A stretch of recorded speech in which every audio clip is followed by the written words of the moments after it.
ঢাকার কয়েকটি petrol pump ঘুরে জানা গেছে আগের থেকে অনেক কম সময়ে যানবাহনগুলো তেল পাচ্ছে। তবে কেউ কেউ অভিযোগ করেছেন কিছু পেট্রোল পাম্প বন্ধ রাখার।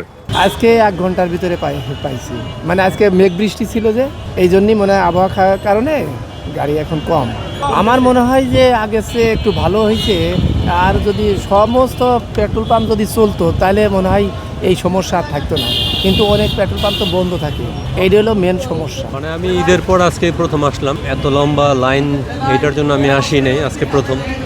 তো গতকালকে থেকে শুনতে পাইছি যে আজকে থেকে মোটামুটি অনেকটা স্বস্তিতে মানুষ নিচ্ছে।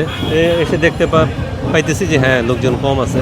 সো আমি চাইবো যে সামনে যাতে আরও ক্লিয়ার হয়ে যায়, মানুষ আরও স্বস্তিতে নিতে পারে, সেই দিকে যাতে গভর্নমেন্ট নজর দেয়, এটাই আমার প্রত্যাশা। এখন মোটামুটি অনেকটাই স্বাভাবিক আমরা দিচ্ছি, সকাল থেকে এই পর্যন্ত আমরা দিচ্ছি, কোনো ঝামেলা হয় না। মোটামুটিভাবে ভিড়ও কম আসতেছে, ওনারা সিরিয়ালভাবে আমরাও দিচ্ছি, খুব সুন্দরভাবেই দিচ্ছি, কোনো ঝামেলা হচ্ছে না। কাস্টমার যা চাইতেছে আমরা সেই পরিমাণেই দিচ্ছি, তারা তাদের চাহিদা মতোই দিচ্ছি।